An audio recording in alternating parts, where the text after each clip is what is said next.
because, you know, they need to pick it up because it's supposed to be this winning formula, like I said. Like, GBM is supposed to be able to go off, and so is Quas and OQ, but they're not having two carries at once. Yeah, we've heard from GBM himself that he expects to be the primary carry for the team, but just has had difficulty converting.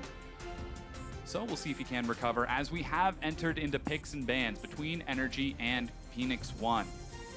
Azir banned away from Pyrian, and Sivir going to be banned away from Phoenix1 as well, as Vlad and Zyra taken away from Kiwi. Yeah, pretty standard here. From what I'm seeing, the only thing that sticks out to me is the Sivir. That is not as popular over here in North America as it is in other areas. But MASH loves that champion. It allows him to wave clear rather easily and be utility for his team. Vlad and Zyra taken away. Big bans at NRG, and also pretty okay red side bans, like especially Vladimir. GBM has had player of the game multiple times on Vladimir, and Kiwi Kid will take that Zyra every time he can. Yeah, we'll see how they decide to react. Karma still made it through, so too did that Swain. Well, very highly. I'm mostly worried about Ryze here, because Ryze made it through, and Ryze has a high priority on him as both a flex pick, but also just the mage that he is does an incredible amount of damage. And if you're able to get Ryze and then eventually get a Karma for yourself, if they don't take it on P1 side, then you can't get away from him. It's so hard. Oh man, the chase is real, but 20 seconds left for NRG to look for their first pick. They decide to opt with the Karma. That means Ryze is open for Phoenix1 if they want to play it. Yeah, but the Karma taken away here will allow them to play Swain for Quas. Also, things like Alawi are more enabled by having that, which is something that Quas has played in the past. Fizz did take a nerf, so I don't know if we'll see that. Yeah, just shuffling through for now. The Orianna hover, bit of a nod to Slushi. Also no jungle ban, so I assume you take the Rek'Sai here, which is high priority jungler. Also, Olaf has become incredibly high priority. But Inori making his debut was a Rengar one trick. So hovering that, giving it a little shout out. It was kind of like back in the day in Challenger, there was all of the support mains that were Thresh mains. So there was like Bunny Fufu, Sheep, Remy, like everybody was a Thresh main. And then there was a point in Challenger where it's like everybody's a Rengar main. It's like Dardoch, Inori, Acadian. So sometimes you get them confused, but Inori and Acadian, you know, both big Rengar players, and they're both in the scene right now. So, but complete aside. Yeah, not seeing any Rengar just yet. Instead, first picks for Phoenix1 are going to be Shen and Olaf, taking a page out of Team Liquid's book. Yeah, not too surprised by that. I think that the Olaf right now, very high priority jungler. If I'm looking at the stats correctly, he's been picked in 72% of games across Europe and North America so far. So really high percentage on this patch. The Ghost and everybody just realizing how powerful he is and how destructive he is to get to a backline. And then having the Shen giving him a little more power. And you can't stop the Olaf barreling into your team, so it allows the Shen some backline access when you're diving. It's a dive buddy for the Olaf, which you really need. Yeah, the support killer himself. Now NRG going to try to switch things up, as OQ going to be taking Lucian. Santorin in answer, locks in Rek'Sai. So once again going for the vision style play. The only time that OQ played Lucian was back in week 1, game 3 against Envy in his first set. So since then, he hasn't touched it, and he went 4-1-1 in that game. Since then, he's going Twitch pretty much every game that he can. I'm excited to see him go back to that. An answer, though, Phoenix1 take a pretty strong bottom lane on their own. Braum and Tristana locked in for MASH and Gate. That could be a pretty scary bot lane if they manage to land a stun and toss on a explosive shot. Yeah, the Satchel jumping onto people. We'll see what ends up happening there. But the Braum definitely gives him a lot of protection. And that's honestly what this comp is going to be about, is MASH. He's always that backliner. It's always how much damage can MASH actually get off in these fights. Long range for Tristana, able to have a lot of ways to reposition himself. So that's a good pick there for MASH. But then there's so much dive here from P1, and if they can get the Braum in on it too, just absolute destruction here from the P1 squad, but NRG, they have their own picks in mind here. Yeah, Jax now locked in for Quas, and GBM going to be taking the huge damage Victor. Yeah, Victor, champion that, I mean, he stole some Barons on, right? So it's the champion that he was making a fantastic splash with last split. It just didn't carry over in terms of momentum in the standings. They ended up at that 6th place and getting knocked out of playoffs rather early on. So GBM going to try to be bringing the damage today. It's going to be a lot on his shoulders. OQ does have some mobility to help him out here. And now Quas is enabled as well. Yeah, saving the last pick for Phoenix1 on Pyrion, or Pyrion on Phoenix1, and they decide to go with Rise. Finally. The rogue mage himself. Yeah, finally going with the Rise. Very high pick ban percentage for him, especially in North America. We really like taking Rise out of the equation. He's not going to be paired with anything like a Karma, though, so he won't have too much enabling him, but he will have a lot of people to take all of the damage for him in the front line. Yeah, Phoenix1 looking very strong with their composition. NRG going for a similar 4-1 setup that they've tried before. Yep, so looking at the compositions overall, NRG, they have a great 4-man unit. Quas, he can have the split push on the Jax. Your 4-man unit, typically you need 1 disengager, you need something that can kill turrets, and you need something that wave clears. They have the Lucian for the turrets, they have the Victor for the wave clear, and then they have the Karma for the disengage. So the 4-man unit is absolutely perfect for NRG, so their idea is split push 4-1. And then you go over to the other side, Shen, he'll try to shut down a little bit of that because he has multiple teleports and you can get in and try to force 5-man fights. So the Braum and the Olaf are going to try to do that. So we're looking for a little bit of catch and run down here. So it's a little disengaged from 4 people and 5 people trying to run in and start a team fight from the other side. Well, we'll see how those work out for the team. Now we're going to send on to Summoner's Rift, but we need your contributions on Twitter. Join in with hashtag NRGWin or hashtag P1Win. Let us know who you think is going to take the game as we load into our match. Game number 1 of NRG versus Phoenix1. And not quite. Not quite. We're good. Almost. Pause came out at the very beginning there. Yeah. So load screen for some of the players. And also, you always have to consider, you know, it's Nori's first time on stage, so had to get all the settings going and all of that. So had to get that check mark off at the very beginning. Turn off the summoner names, turn off all your different icons. But so to talk about that a little more, NRG running with the 4-1 composition, we've seen Phoenix1 sort of struggle with cross-map macro play before, and NRG, they might be looking to prey on that weakness once again. Yeah, they're going to try to prey on that, and Quas did take the Ghost on his Jax, so not going to have the same access to the Flash Counter-Strike to actually fight, so this does strike me as he is going for that 4-1, and he is going to try to split push and run people down a lane. So that's what I'm looking for here from Quas. And P1, I think it's a good strat against them. I think that P1 struggle with it, like you said, and they brought double TP. It's getting the coordination down where they can actually execute on this double teleport and make it happen. Because Zig, he used to play Shen even before it got reworked, so he was always a good tank player in the top lane. It's just transitioning that to the stage and also making it work on a team comp. Yeah, very veteran player, though. This is his first time playing as a starter in the LCS. And now Phoenix1 are going to rush forward. Some early damage finds GBM. Pyrion might see if he can bait GBM forward, but Flash Exhaust means that GBM probably going to be safe, and the early ward from NRG spots out the 4-man invade unit from Phoenix1. It's always great to invade when you have an Olaf. Early axes, throwing them the constant slow. You'll usually get a Flash, and even if you're going to blow Ghost and chase him down, the Ghost is a much lower cooldown. Very strong early invade champion, but not quite able to convert anything this time. And with the deep wards, we'll see if we do get a lane swap, as currently Mash and Gate are waiting on the top side, while Quas is already prepped on the bottom with Santorin, so NRG might be anticipating a lane swap and enacting one of their own. Oh, this is going to be cool, because NRG are going to swap it. But Phoenix1 are invading. And Phoenix1 are invading, and you don't usually see this. You don't usually see the top laner and the jungler stick around. And yeah, they're zoning off OQ, and he's stuck in the 2-on-2. And they're going to sneak a blue buff. Oh, Pyrion catches up. 3 stacks of the concussive Oh, blows. he's still going to walk this way. If Zig hides, he can actually get them on the backside if he wants, but no, he's going to TP to the bottom. Yeah. And Nori's going to pick up level 2 and the blue buff.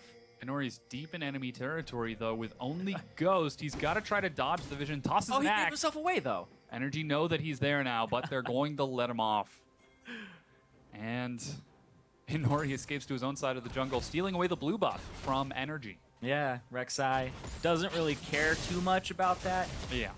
but we'll see what happens with the other blue buff. I think Nori will go blue to blue, just to basically ensure and guarantee that he's going to be able to triple buff. Yeah, he's on his way over there now. Smite even on the Dire Wolf camp. But it does stop GBM from having an early blue buff, which, I mean, if you're taking resources away from GBM, it's never a bad thing. Yeah. And there goes the invade. Smiting on the Dire Wolf camp, spots out Santorin. Immediate pings are traded. Now, Inori has no smite, but just tossing the undertows with that blue buff means that Santorin has to back off. Yep. And now Inori, not level 3 just yet, has to clear one more camp. That lumbering blue buff is And- back away. And Santorin. goes back in. Yeah, And now Inori's low. yeah, Inori has no smite yet for another 30 seconds or so. Yeah. Santorin is going to try to bully him away. Quas is even coming in to help. Inori a little too far forward. Oh, he drops the ghost. Quas drops the counter-strike. Stun is going to find Inori. Block means he can get under the turret. Zig is going to eat some punishment as well, but Inori is punished in his own jungle. Yeah, Inori, I mean, he was in a great position for a lot of that, and he decided to give himself up. It's kind of obvious that Santorin is going to try to come back through, especially through the tunnel that he had laid before. Just have the quick way in, and now that blue buff goes over to Santorin. Santorin will hit level 4, and Inori's stuck level 2 right now. Yeah, very slow start to the new jungler of Phoenix1 on his LCS debut. We'll see if he can recover, as he is going for the boots style, so wants to move around. Yeah, Phoenix1 had a lot of opportunities there because it was different. It was a different style at the start for that lane swap, where Inori maybe could have come out of Fog of War in front of the two members. And hold on, we'll talk about that in a second. Oh, he's going to knock up Fury, and Santorin gets first blood with GBM. And we're talking about Santorin GBM synergy. It's real. Santorin has been ganking this lane very consistently, especially when he has Rek'Sai early on, trying to get GBM ahead, trying to turn him online. And it's just an assist for him right now, but maybe that'll manifest into more. Zenori picks up the CS and gets a little bit closer to being that level 4. Yeah. Still level 3, still down just a bit, as Santorin has already crested the level 5 hill. And now going to finally complete his first recall 5 minutes in with that first blood. So Santorin definitely feeling good about his start in this one, whereas Inori on the other side still kind of scrambling to catch up with that Rek'Sai. Meanwhile, the upside down lanes have gone generally even. OQ and MASH even in CS, and Zig and Quas doing the same. So Quas did use his teleport early to get to that bottom side. Yeah. Thinks he's going to miss a few minions here. Yeah, did have to use his ghost as well to try and chase Inori down. Got his own ghost in reply. But yeah, going back to that whole level 1 thing, that could have been really creative from P1, where they knew, P1 should have known that NRG did not know that Inori was doing the blue at that moment. Zig could have come from Fog. They could have had a kill there. They could have actually gotten some flashes and summoner spells as well with the Olaf if he had walked up, because they would have been pincered between an Olaf and then a Braum and Tristana. So there were a lot of things there that could have happened for P1, and instead they try to go for the kind of conservative 3 buff, and it doesn't work out because Quas gets there way earlier. Santorin had already hit level 3, and Nori was still stuck at level 2. Yeah, Nori now on the top side of the map, drops a pink to defend Phoenix1. Exhaust, they're going to try to force this onto a fight on Kiwi. Gate gets dropped before MASH can respond, and Nori forces the flash from Kiwi, but here comes Santorin, and Nori is split from his team. Yeah, he's walking straight to GBM. Is going to collapse on him. Gravity Field slows him a bit. Already level 6, drops the Chaos Storm for some burst. There's going to be a lot of slows. Santorin looks to catch up, and GBM gets the kill. 3-0 NRG. Yep, it does not look good for P1, but NRG, on the other hand, been collapsing incredibly well. That 2-on-2 in the top side, P1 committed too hard. It looked like there had been a call to be aggressive because Nori was coming around the top side. Well, Purian doesn't have his teleport. Zig, I believe, was still about to be level 6. Yeah, he was almost level 6. He was level 5, very close to hitting level 6. He actually hit level 6 right after Nori died. So the Shen wasn't there to stand united and actually save, and even get himself in the fight. NRG feeling very good about the start to this one. 7 minutes in, 1,700, 1,800 gold ahead of Phoenix1 with those kills.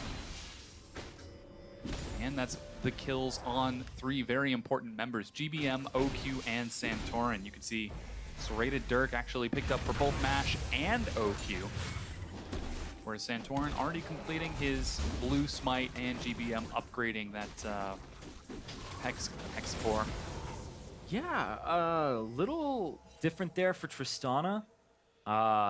Typically you see them go for something like a Runeans or something like a Affinity Edge early on, or at least the BF sword. So the Youmuu's build is what it looks like it may be. Those can't say I'm too familiar with Tristana with Youmuu's. 8 minutes in, and NRG feeling very confident as the 4 members of their 4-1 split push comp are looking very strong, while Quas is holding his own against Zig. Now Zig, you can see Zig taking some punishment, just barely missing that minion, get some assistance from a Nori. In fact, there are 4 members of NRG on this side of the map. GBM is actually roaming through the jungle. They could look to collapse, but Phoenix1 sniff it out and decide not to take any chances. They're going to trade one tier 1 for the other as the top goes down for the bottom. Yep, so very delayed lane swap here after the whole death top lane. Rather curious though, because they have double TP on the side of P1, and Quas had used his, and Zig, he has TP and Stand United. He had them both available. I mean, you could make another play in that 2-on-2, and it would really be a 3-on-3 or even a 4-on-4. So it's a little bit confusing because they had an advantage that they could have taken, but I guess at this point they're just saying that Jax is getting a little too much free farm in this early game. So it's time to swap it up. Let's get ourselves out of these lanes. Try to have a little bit of an easier time here. Try to slow NRG down, but NRG don't seem to be content to do that. Shoving top to take the top tier 1, and now once again sending 3 members towards the bottoms. OQ, Kiwi, and Quas look to catch up. Quas even taking the long way around to try avoiding vision, but a couple of deep wards I think will eventually spot him. So Zig does have a freeze in the top lane. In answer, Phoenix1, NRG might try to look for a play on the bottom side of the map. Mountain Drake is up, and Quas gonna double jungle a bit with Santorin, knowing that they can't break the freeze on Zig. You know, and everybody takes a bit of a chill pill. Yeah, kind of looking for the next objective here. And there's the TP. Whoa. They're gonna try to get OQ. OQ does have flash though, but Pyrian, oh, flashes the wall. Pyrian catches up. There's snare number 1. There's taunt follow-up. There's a kill for Phoenix1. yeah, that's the type of play that you can make when you have those globals. Pyrian comes through first, and there's no way that Quas can answer that. When it ends up, it would be a 4-on-3, honestly. Yeah. So, opposite side of the map, NRG secure the Rift Herald.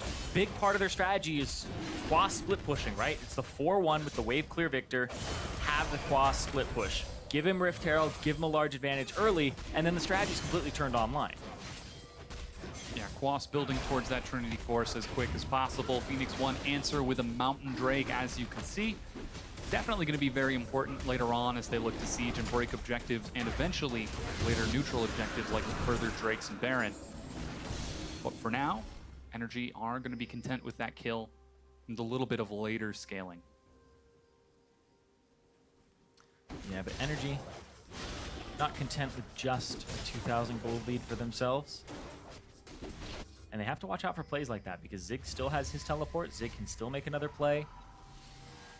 And that's what P1 need to do, is P1 need to be proactive with their globals. If you are reactive with your globals, it's not going to be that great because GBM will already be in a position to start running towards where the action is.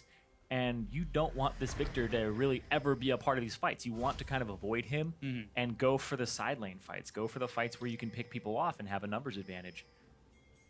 Also make them fast, because if GBM does get there, it does end up being a bit of a problem. Yeah. Once Kiwi Kid starts to get GBM into fights, that could be scary. Oh, just missing the Winter's Bite.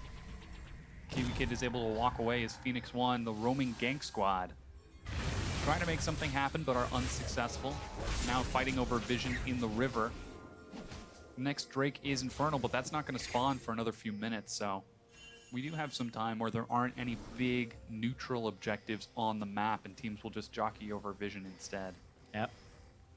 And without the vision that is required, NRG, they're pinging that tri-brush over and over again because they thought P1 could have come down towards that bot lane and gone through the tri-brush, and that's why OQ backed off of the wave, because they actually could have gone that way. It wasn't warded by NRG. Yeah, and Zig's gonna start losing this pretty hard. Not just because of that Rift Herald buff being a thing, but the fact that it's magic damage and he's hasn't prioritized for that at all. Jax actually does a decent amount of mixed damage, especially with that buff.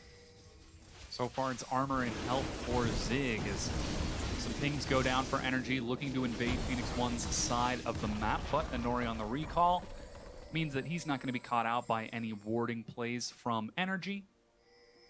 And the teams reset back towards their lanes for safety. Taking a look at the CS, it is once again fairly even. Santorin rocking that minor lead he earned from picking up the kill. And same thing from Quas, just farming it up, looking for that Trinity Force. In fact, picking up the Stinger, which builds into the Trinity Force. Wants the attack speed because, I mean, if you're stacking your passive up faster, your second passive with your R, your Relentless Assault. That's always been a question for me. I personally prefer the Sheen because I love hopping on people and bopping them, especially with the fully charged Rift Herald buff. It feels so satisfying. Like that burst on a champion just feels great. That's true. It does feel absolutely great, but what he wants is that very satisfying of hitting turrets faster. Oh, yeah. Yeah. I mean, he can hit them harder with the Sheen, right? Don't get me wrong. But cooldown reduction, both have it. It's just the attack speed. Yeah. Pretty much all he's looking for. Also, when you have attack speed on Jax, you get more attack speed faster. Oh, because it's passive. Oh, the faster you smack him, the faster you smack him again. Yeah. Funny how that works. Carrion trades a bit of damage with GBM, continuing to farm up, and Nori heading towards the mid lane is spotted out by Santorin, who has got enormous vision range. While all of the lanes continue to farm up and look for those bigger objectives. Youmuu's now finished on OQ. Recall from MASH means he's going to have to finish his own Youmuu's. Yeah, his own Youmuu's Ghostblade. And Purion misses the blue buff. And Nori snipes it away. Yep. Whoops.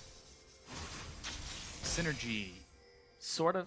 But I mean, it's not awful on Olaf. He does use a lot of mana when he's constantly picking up his axe, but you do need it on this mid lane rise. Yeah, denying it to Arise, though, that's the concern. He's already finished his Rod of Ages, so we're seeing some big core items finished out of both teams. Yeah. Gate and Inori are Santorin, but they might have gone too far. There's the Stand United. Teleport as well. Santorin flashes, but makes it over the wall. Inori's going to try to chase. Ragnarok and the axe is going to miss, not once, but twice, 3 times. And NRG back away, but Infernal Drake in 90 seconds. Yeah, and they were able to completely disengage that with the help of Kiwi Kid and Santorin flashing and getting over the wall, and now they're just going to lose objectives. The top lane and this mid lane, both in danger of going down. And he has to walk through here, but it's going to be a lot of damage. Yeah, Purion gets chunked down to half. Meanwhile, Quas, completed Trinity Force, not going to use his teleport at all. Shreds through for a free tier 2 turret. This is the strat, and you have to see this coming a mile away when you see this draft from NRG. Like, it shouldn't be any surprise that this is what's going on. And this is what NRG want to do. Like, Quas had TP, and he didn't even TP into that, or didn't even try to and then cancel it. It's like, they're going to disengage it. Even if Zig goes, you're going to lose a turret. Like, Purion early on should be TPing to the top lane to where the TP is, and then trying to kill Quas and put him far behind. And then if Shen can eventually win that matchup, then you shut down everything that this Jax wants to do. You prevent him from getting Rift Herald and don't get kind of greedy for those bottom kills, then you put him further behind. And like, Quas actually put himself a little bit behind by a tiny bit of gold. He had a larger advantage, but he had purchased a longsword, and then he sold the longsword and finished Trinity Force. So instead of buying the Sapphire Crystal for the same cost, he had purchased a longsword, which was a little questionable, but he sold it and lost like, 100 gold or so. But it's not a huge deal. But still, Quas is an absolute monster right now, and they've done nothing to stop him. Yeah, now Infernal Drake, as you can see, spawning Teleport available for Zig, but no Stand United. And NRG getting a few deep boards are going to look for this fight as Phoenix1 try to clear it out. Purian still stacking up that tier, hasn't completed the Staff of the Seraphim just yet. And Zig continuing, he's going to have to catch Quas before NRG try to make a play for this Infernal Drake, but the mid tier 1 almost certainly looks to go down, but Purian finally clears it out. Yep, that's really their only wave clear for the most part. You can actually use the Tristana and a little bit of the axes, but you're mostly going to rely on the range of the Rise with the ultimate on. And that's going to be Infernal Drake. Yeah, Phoenix1 look to trade it over. They're going to try to collapse onto Quas. He drops the Ghost. Gate's going to have to land this Winter's Bite. He's going to be as close as he can, but Quas dodges. That's a big cooldown. Knockup will catch him, and the slow from Inori. There's even a Stand United on cooldown. They're going to dive the turret. They should be able to kill Quas here. He's going to get some good damage in answer. Finally, he goes down, but the Infernal Drake was traded. Yeah, they're probably going to lose mid turret and bottom turret for this, but maybe they'll get the top turret. P1, they try to take something, and then NRG just take 2 of whatever they took. They got a kill, they got a turret. If this mid lane turret goes down, then it's not worth it.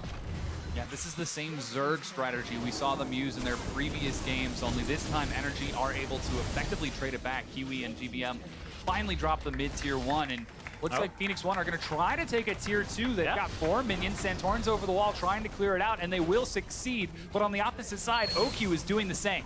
Yeah, they have to watch out. They might get cut off here, especially since Gate is backing in that bush, so he's leaving 3 members to actually walk all the way up, and they see those 3 members. Quas has teleport.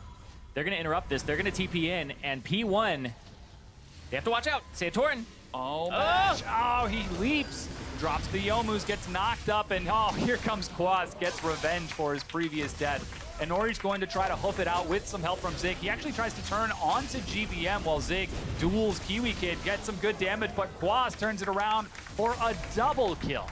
Even more kills going over, and they're going over to Quas. NRG, it looked like P1 was in a great situation there, but the Quas comes back up. The Quas comes back up, and he TPs in. Like, it's a play that when you can see the entire minimap and the vision that we can, it's one that looks like it's going to happen. And Gate had the right idea. Gate backed in the bush, and then he got away. Gate's the one who gets to, you know, live another day here. Yeah, they had so much vision on that side, but Santorin catches Mash at the last second. And there's Quas picking up that huge burst with the complete Trinity Force, Rift Herald. And then they immediately pick him up, and we're taking the scenic route to get to the fights. It is a beautiful rift. It is. I love all the little frogs and stuff. Seems like it's a very living, breathing environment. Whereas the previous one was an arena. This is part of the world.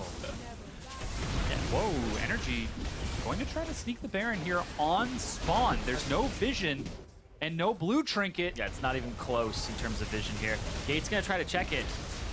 And there it is. Yeah, he eats a full culling. Finally, Ward goes over the wall and NRG are spotted out, but they did get it down to half. If Phoenix1 were just a few seconds too slow, that could have been a free Baron. GBM, ooh, forced to flash. Experian trying to collapse. That's what I like to see, though, is I like to see somebody who's gonna flash when they're right before they're gonna be in the scenario that's gonna kill them from a chain CC or anything like that. Yeah. I've seen so many people today not flash Ash arrows. Yeah.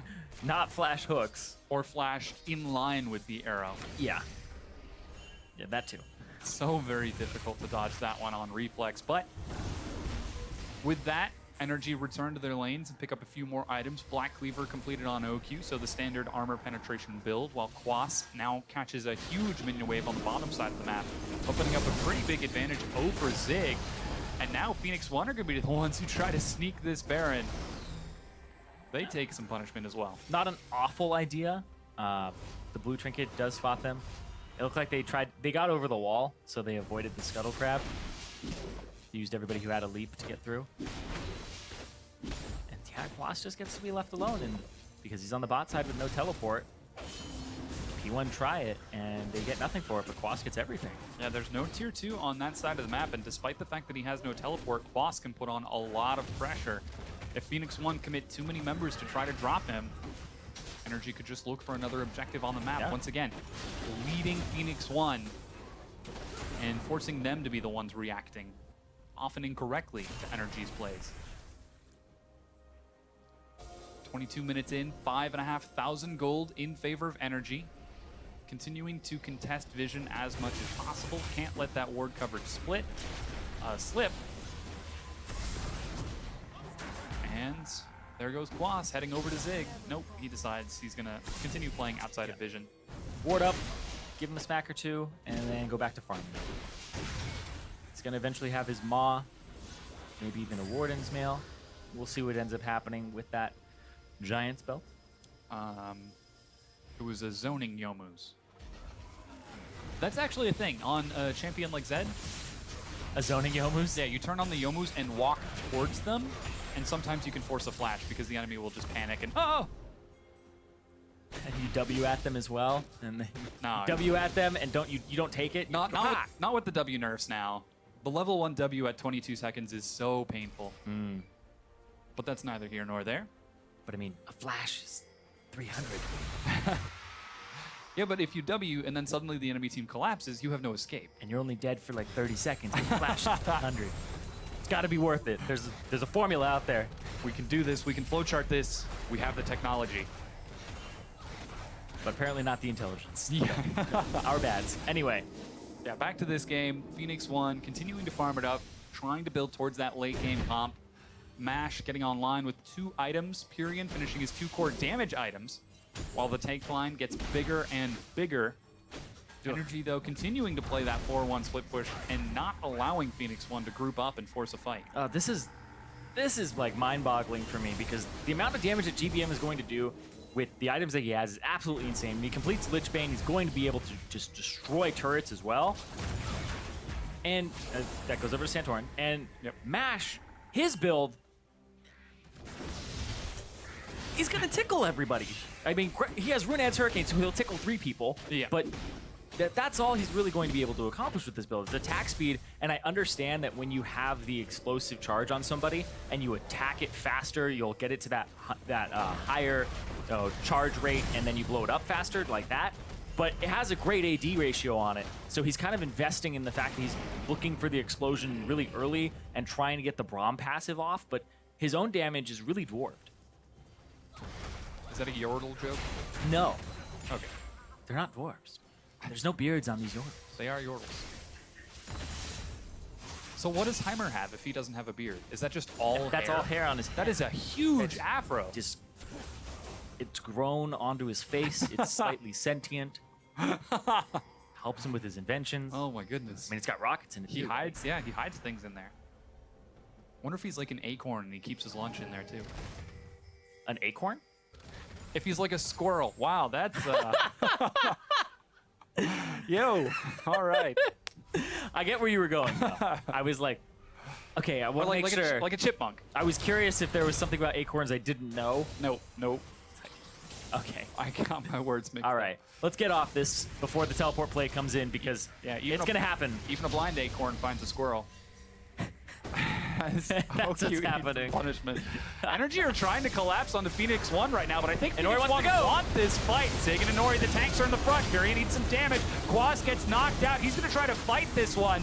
And this is OQ separated from his team. NRG are on the wrong side of this, and Phoenix1 know it. They catch GBM with the taunt and drop him down. Quas tries to single-handedly turn it around, but he does not have enough. He goes down. That's 2 members of NRG dead. And P1, they're right next to Baron. This is the place where you don't want to take a fight and lose it, because now P1 get to turn onto this objective. They get to blow the game wide open. If they get all these wards out of here, they make it much easier for them to do. Santorin is alive. Santorin is approaching.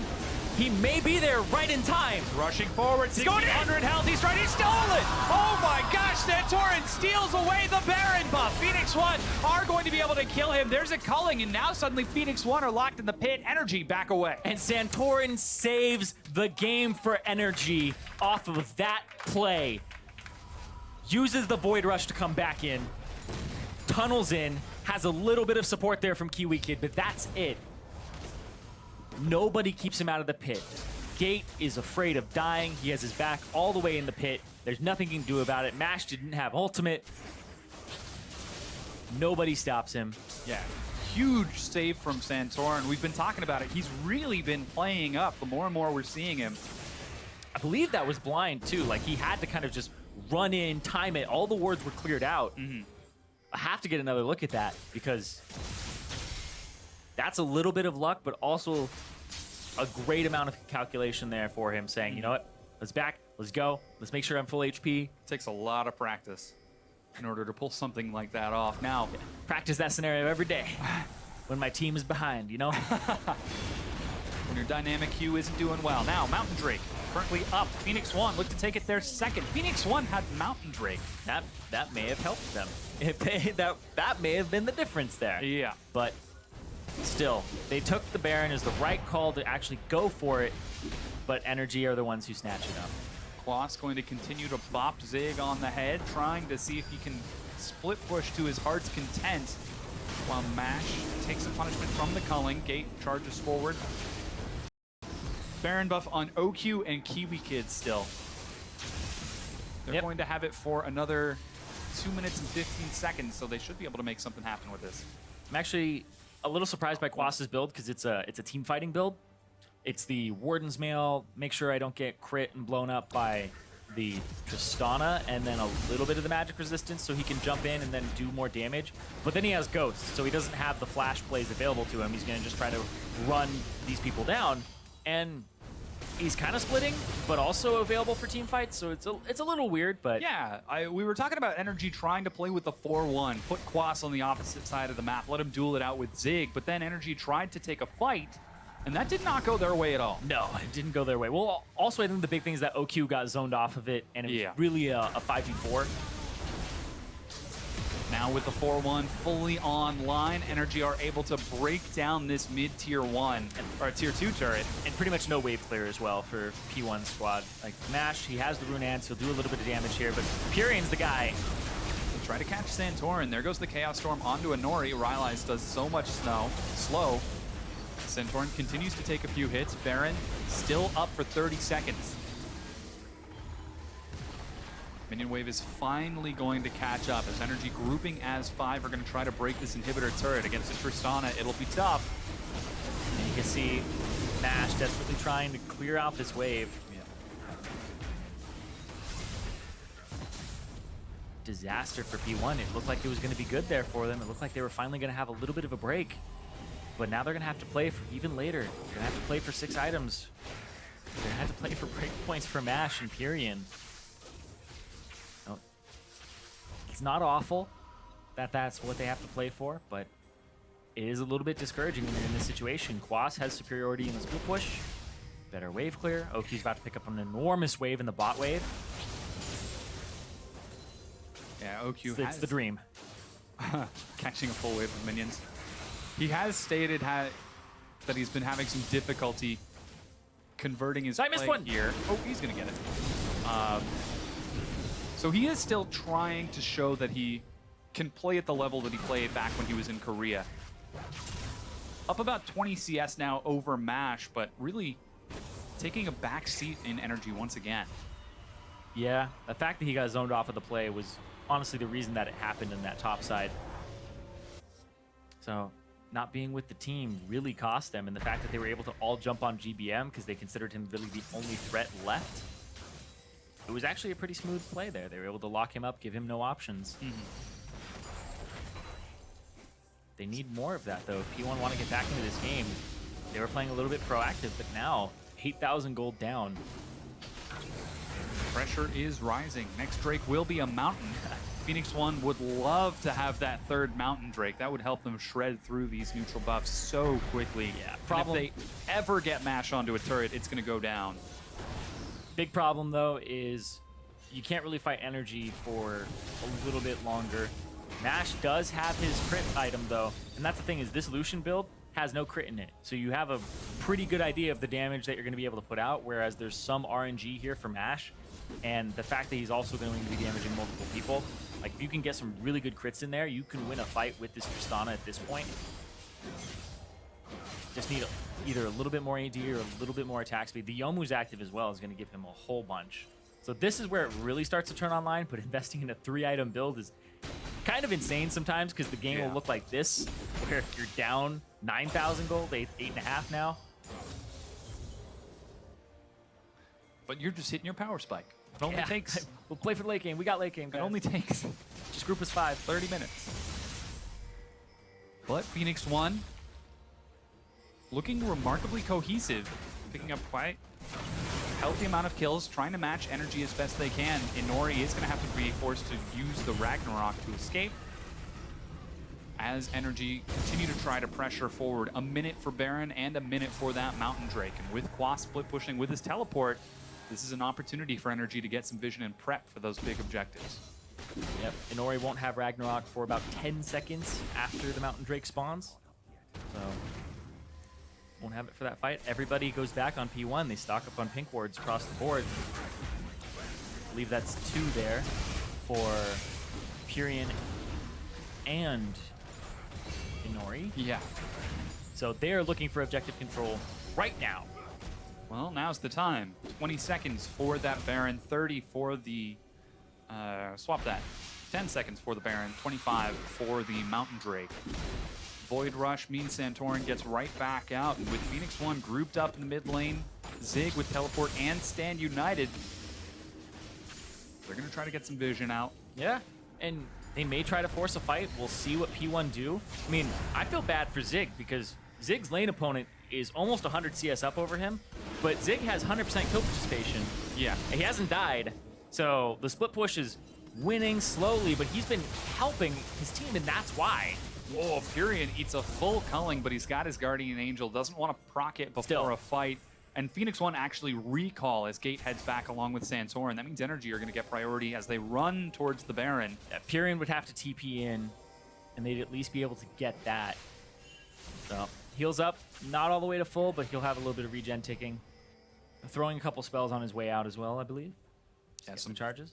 Furious pinging going down on the map right now as Santorin gets a few more deep wards. He's going to spot out Inori, and Quas is going to look to solo the Mountain Drake.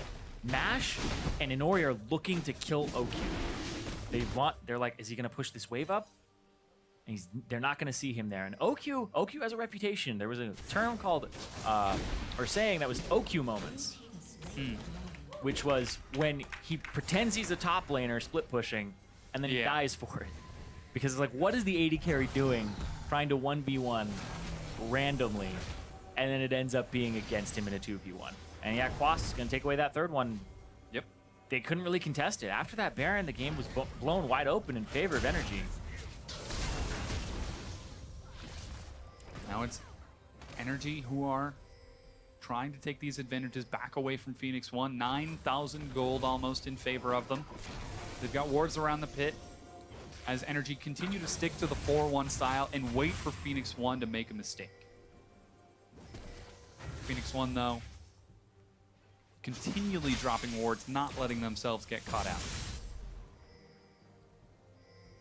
Playing for that late game. Yeah, it feels really strange, though. It does kind of feel like say this as nice as possible. It's going to be the 10th and the 6th place team playing each other, because you're seeing how everybody is really just kind of waiting for the other to make a move, and P1 are trying to force it, but Energy, they're really reacting here. P1s were the one who started the Baron, and then they reacted to that. The play up top was a TP play in from Purian, I believe, and then they collapsed.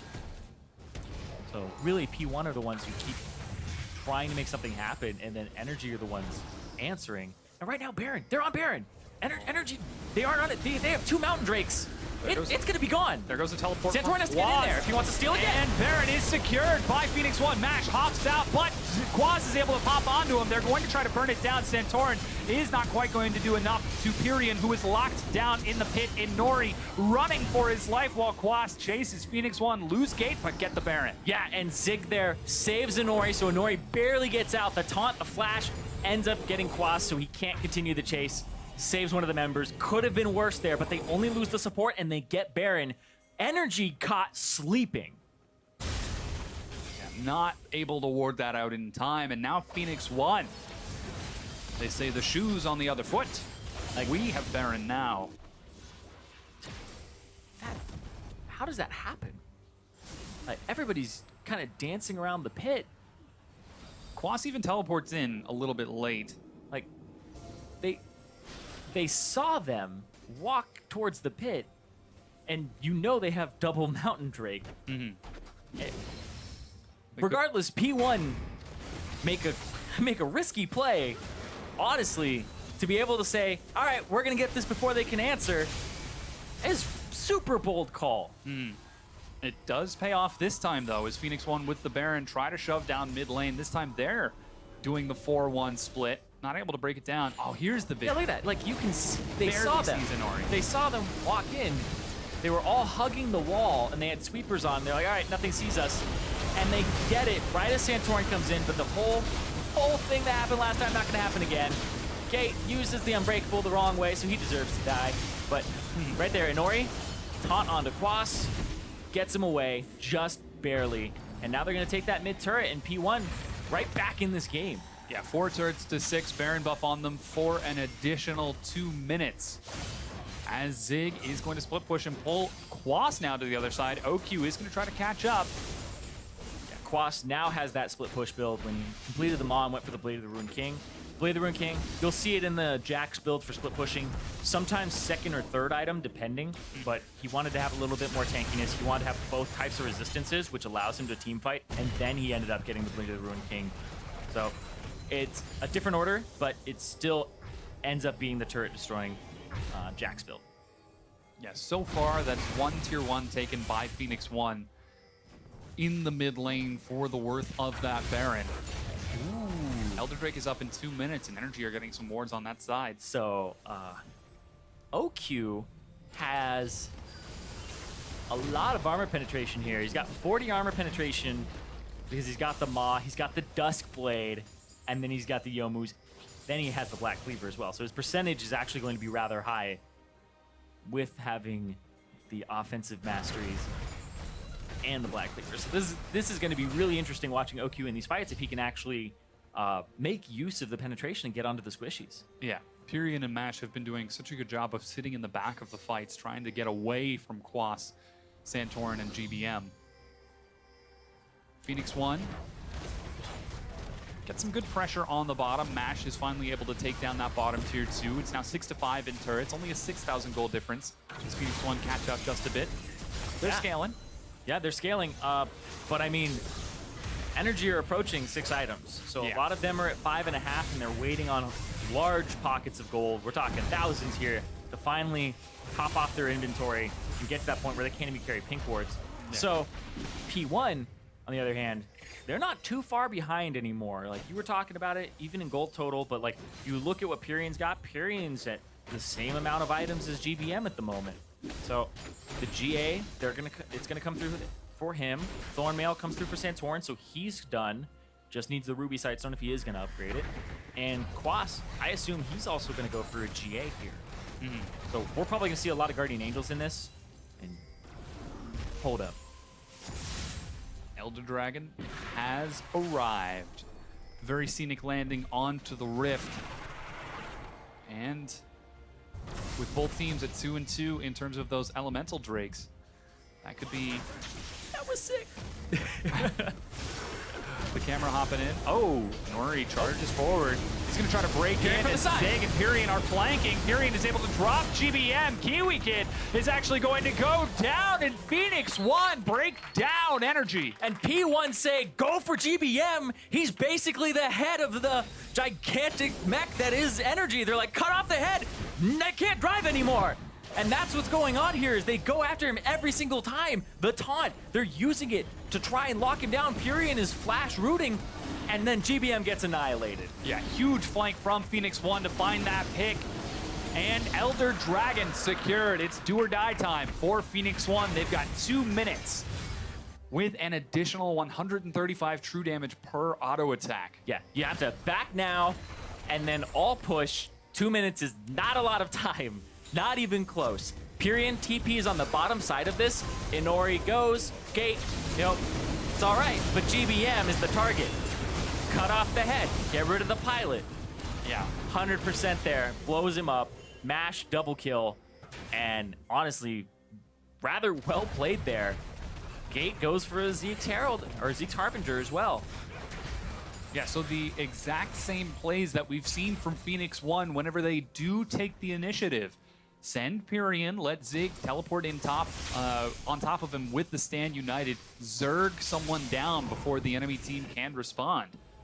So it's worked before. NRG will see if they can adapt correctly and prevent that from happening by denying Phoenix1's vision. But despite the Elder Dragon buff, Phoenix1 are not grouping up, and they're just using it to try to close the gold gap between the two. They're not pushing any turrets. And they might be looking for a pick onto Gate. Santorin chases forward. There's a Stand United. Gate flashes out, but Inori turns onto OQ. GBM getting some good damage. Inori goes They low. don't have Mash. Pyrion goes too far forward. Mash finally catches up. Pyrion drops the Guardian Angel. Zig gets pulled in. That's going to be Pyrion going down. Quas is caught. He's going to be absolutely dumped by Inori. They're trying to get this fight. Inori drops. OQ chases back with GBM. Gate is caught with the tether. He drops. And NRG are taking the fight. They just might try to take the whole game. Mash messed that up! Zig taunt flashed, and he had buster shot them away. And he got nobody. They flew away. It looked like P1 was gonna try to turn it there, and Mash panicked, hit them away, completely out of sync there, and P1 throw the game. Yeah, with the Elder Dragon buff, Phoenix1 end up being unable to take the fight. NRG take 4 kills. They take the Nexus turrets, and they're going to take game number 1 against Phoenix1. There are so many fights in this I want to see again. The fight right before the Baron, this one that just happened to end the game. Yeah. Because it's absolutely insane. Back and forth between these teams. The gold gap is like 7,000 gold, but still everybody's hanging on, hitting 6 items there for Mash. And selling them all for tears at the end. Yeah. Mash, unfortunately, not quite able to catch up with his team in time. Bit of a panic reaction, knocking it away with that buster shot, as you mentioned. But they had the Elder Dragon. They were scaling towards that late game correctly, but then they just couldn't quite convert. Yeah, they didn't use the Elder Dragon. They didn't group up. And it looked like 4 of them wanted to group up. Mash is splitting, and he has 6 items. Like, he has 6 items. He has nothing else really in his inventory to do anything with. Maybe he sells his Greaves and then he picks up Phantom Dancer or something, or maybe Trinity Force. But honestly, like, really greedy from some of the members of P1. They were getting engaged on. They didn't collapse fast enough to answer. It's a bit of an OQ moment, to be honest. Getting split on the opposite side. But now to break that Game 1 NRG victory down, let's pass it back to Dash and Mark.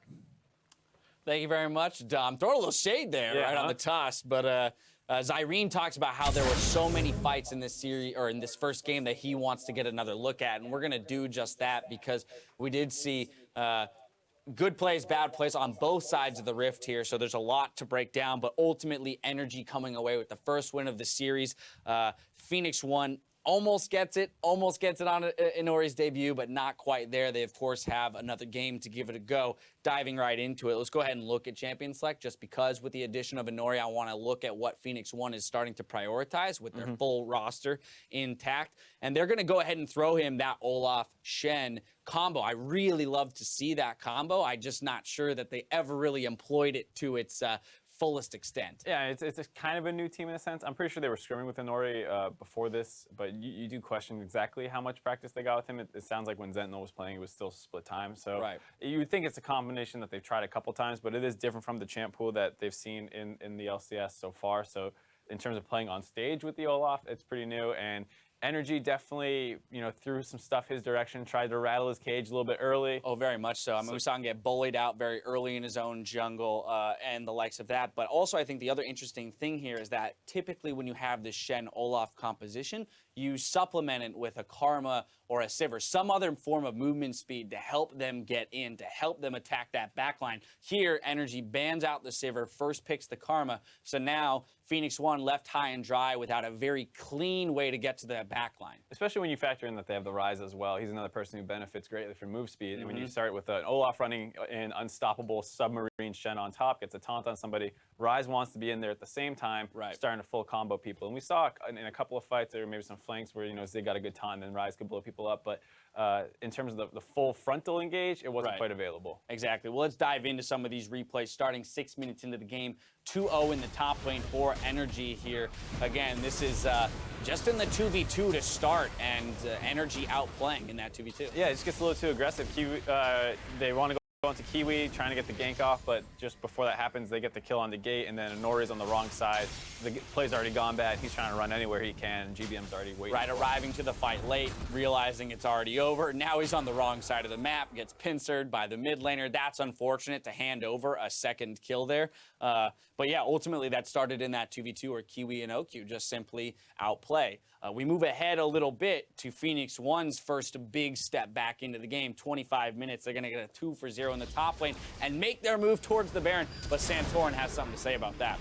Yeah, this is one of those weird plays where people are on the wrong side. So obviously P1 was chasing down there on MASH, and then all of a sudden it's, oh wait, we're on this side, you're on that side, and they're able to get a good engage here. You see that they have a ton of tank available to them. Zig, Honori, all running forward, giving some good defense here. Kind of like meat shield, gets a good taunt on GBM. He's popped instantly, and then from there it's kind of chasing down. Quas tries to turn it as best he can, but not really. Yeah, it's kind of a losing situation from the get-go, just because that Lucian is split from the rest of the team, has no way to kind of group back up and be the damage dealer that they need to be. So 2 kills handed over to P1. They start up the Baron here, but the hero in Santorin is going to come sweeping in here for the steal, and of course he will die for it while picking up 1 kill himself. Yeah, it's if you look there, you almost don't even see it drop from 1,071 to nothing. But what happened was Honori tried to combo his E true damage with his smite true damage. It looked like it just wasn't enough, barely, because Not quite, yeah. because both junglers got their smites off. So I think he just was just a little early on it. Maybe